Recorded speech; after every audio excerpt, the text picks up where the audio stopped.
Hello everyone, this is Greyshot. I know that because this plaque says Greyshot, so I know I am Greyshot. Or I could be 151 disguised as Greyshot. You don't know. But what I do know is almost 11 years ago I made this channel. And you guys have been support. Some of you for years, some of you for months, whatever the case may be. You guys allowed me to get an opinion, get a voice. And when Relic reached out to be like, hey Greyshot, you want to help out with co-development, and I said yes. At least I knew like you guys had faith in me to a certain extent, and hopefully my opinion made the game better for its release. It's not perfect, but hopefully with your guys' support I did at least do a decent job. So I'm very happy Relic sent me this. I'm very happy that upon the anniversary of my channel I passed 20,000 followers and 5,000 subscribers and 5,000 followers on Twitch. Thank you guys so very much.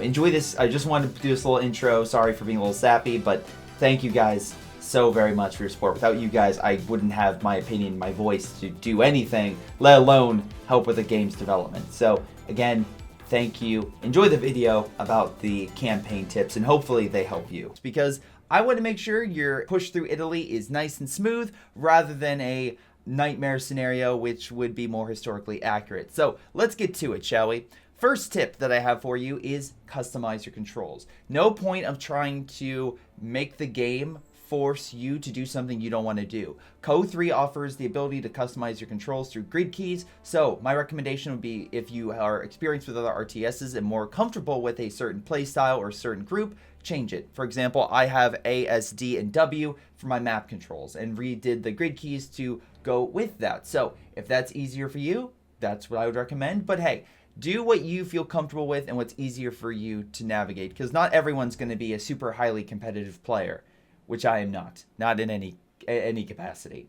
Now, I will say between the Italian campaign and the DOC campaign, play the Italian one, at the very least the first few hours of that one first. I know a lot of people would want to maybe go with the DOC campaign because it is more reminiscent of older co campaigns and it seems more of a straightforward mix, but the thing about that is it literally throws you into the fire, and if you're inexperienced with Company of Heroes, that may not be the best introduction. The Italian campaign does have a good amount of intro missions, and I feel like is a better idea of how the game will slowly work, even if it does add turn-based elements not in the DOC campaign, but at least it'll give you more situated with Co 3 and the tactics used in the real-time strategy department, and that way you can slowly navigate over to the DOC campaign. Next up, I will say you probably want to increase the difficulty if you are a more veteran player. Recommendation would be veteran or fearless. If you have no experience, then yeah, keep around standard or even tough. I just find standard way too easy, even though it is standard. So just take that into consideration when you're trying to aim for it. Like I said, if you've played a lot of Co 2 or Co 1, probably boost it up to veteran and or fearless for a good challenge through the campaign on either DOC or the Italian. Next up is something unfamiliar to those who played original Company of Heroes and Company of Heroes 2, the ability to save. Tired of playing an hour-long mission, bug splatting, and realizing you have to do the whole thing over again? Well, Co 3 in the Italian campaign has nice auto-saves as well as other save points for you. The DOC campaign will save where you last left off, but I also recommend saving as there's no chapter select option on that. So for either one, right before a battle, right before you do something maybe hazardous, any XCOM vets know, of course, how to do this. Just save, mark down so you can always load back in if something doesn't go your way. Again, Co is new. I know most strategy games have save, but for a Co player, this is a new thing, and we're very happy for it. Next up, when you're going through the Italian campaign, make sure you take the ports. Every company takes a certain amount of population, as well as aircraft and naval vessels that you also bring in or are brought in on the behalf of companies taking certain objectives. However, you do have a population limit until you take additional ports. Then your population will increase over time.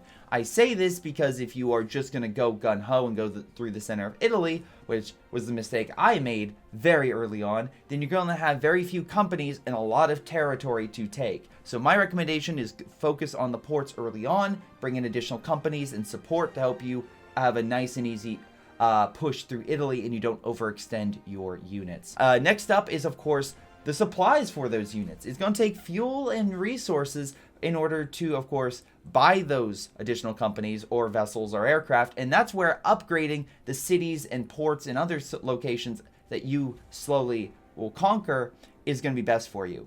Putting that investment in early will save you in the long run and allow you additional munitions, fuel, and manpower to help you on your campaign through Italy. So that way you're not, let's say, lacking munitions when you really need to call in a heavy bombardment on a heavily fortified German position of bunkers, AT, and you know what, let's throw an anti-aircraft battery in there for some reason. Of course, knowing what the enemy has is half the battle. So Recon is something, and this can be done via Partisans or via a Recon plane, and the Recon plane can be shot down or hurt over time by anti-aircraft fire. Knowing what the enemy has, so you can call on bombardments, you can maybe go around their bunker nests, their ambush positions, or you identify a company and bring in your own company that's better to deal with it, because the last thing you want is to send in a fresh airborne division into an area and you get hit by MG fire and a mechanized and or armored group moves in on your unsuspecting airborne forces. Now, a tip I want to give is population. As the loyalty system increases, you're most likely going to be getting free stuff from free bombers, free naval vessels, and even assistance from the partisans. But as your army increases, you need more companies, your population may not be able to adequately fit all that free stuff. And while emplacements are a nice bonus, may not necessarily be necessary for your campaign across Italy, as other things will fill that service just fine. The thing that I will recommend is being able to salvage or to destroy some of your excess naval vessels or bombers and such, so that way you can get that airborne company to drop on Monte Cassino, or whatever you end up using it for. Just note that all the free stuff you do get, you can get rid of and you're not stuck with. And of course, if you do have all those naval vessels and bombers, it may not be a bad idea to use them. Artillery is your friend, except for the partisan leader, but we'll get to that. You can destroy enemy emplacements and other obstacles in your way. Just take note that if you do hit a bridge, the bridge can be destroyed, and it does take time to repair said bridge. Now, if you do bomb enemy cities that are currently occupied, the Italians are not going to like that, and that can harm the Italian leader's overall perception of you and her loyalty. So remember, if you reduce someone's loyalty enough, you can have perks taken away from you. So just keep that under wraps and under advisement when you're trying to make decisions through Italy. Now, most of the time, the loyalty system should be fine. You should be able to balance everyone equally, at least through my campaign. But just keep that in mind, especially if Relic does some changes and balances to make certain penalties harder for you in the future. Now, speaking of partisans, I will say they have tons of fantastic bonuses from capturing territory over time, and of course, like I mentioned, that recon, as well as looting enemy positions and keeping enemy companies pinned, so that way maybe you can just bypass them and go for something else, or focus on other more important matters such as capturing cities. Again, using them strategically to help your advance is going to really help you out in the long term. My next thing is about diversifying your company, specifically having the American Special Operations, the Airborne, the American Armored, the British Armored, and the Indian Artillery Division are all great, and bringing them into the Italian campaign is crucial, not necessarily because one is better than the other, each have their own perks and bonuses, but every skirmish mission has all sorts of different objectives, but making sure you always have a different army or a different company brought in with its own special perks and bonuses keeps things fun and engaging throughout the entire campaign, rather than constantly having the same company in the maybe a similar objective. That way, again, it just keeps the fun factor higher, at least for me. That way, again, I could take each objective in every single skirmish in a different way than the previous one. Speaking of which, of course, upgrading your companies allows them even more perks and abilities. And these are passive, or maybe even additional units, or better airstrikes, or better use of artillery, or other bonuses like reinforcements. All sorts of really good stuff that can help you out in your campaign and just help things in terms of changing tactics, changing play styles. And for example, I was able to bring in an airborne division and constantly reinforce them against enemy attacks, while also calling in bombers in Monte Cassino. So it all worked out for me. But again, just having that different play style because of the perks you earn actually being used, rather than have all your skill points in the bank just not, being used and not helping you. So make sure you do that. But another thing is, before you join a battle, for example, skirmish mode, you can actually change some of the passive abilities you get. Maybe instead of a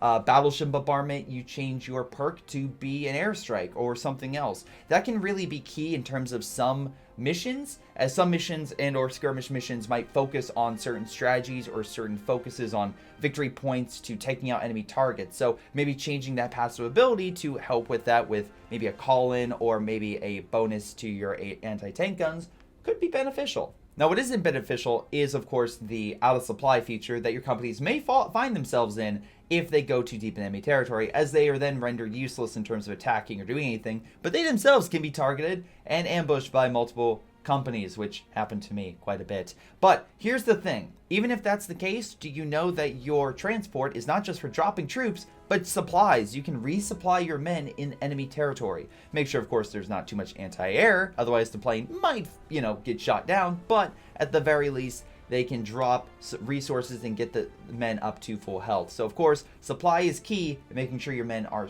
in supply is constantly able to advance will absolutely help you out in your advance and not make the trek slower than expected. Now, something also to keep in mind is, of course, retreating. When you play an RTS game like this, making sure the units live to fight another day is crucial. You don't necessarily need to have them do a valiant last stand, as that's going to do no one any good. But hey, those are 15 tips that I recommend for anyone playing through the campaign. Those are more general based. I maybe will do one that's more specific toward more of the RTS battles themselves. But I want to, at least if you're going through these campaigns, give you at least a guide that at least the biggest mistakes that I made, and hopefully they can help all of you. If they did, fantastic. If they didn't, hey, let me know what additional stuff that I should recommend, or maybe stuff that you found that helps you just in general. But anyway, this has been Greyshot17. Thank you all for your time. Again, highly recommend you check out that stream if you do watch this video on the 24th, or maybe catch on the 25th as the final battle happens. And again, thanks to Sega for putting that whole stream stuff together. But otherwise, I'll see all of you next time. Hello everyone, this is Greyshot17, and before y'all go, let me give a special shout out to Patreon supporters: Joey G240, Milam, Big Cooch, Aphyria, Ace, Pyro Shark, Tony B95, Epic Pleb. Thank you all for your incredible support in helping me grow my channel and support my channel and everything I do. Thank you, and to the rest of you, thanks for watching, and I'll see you guys next time.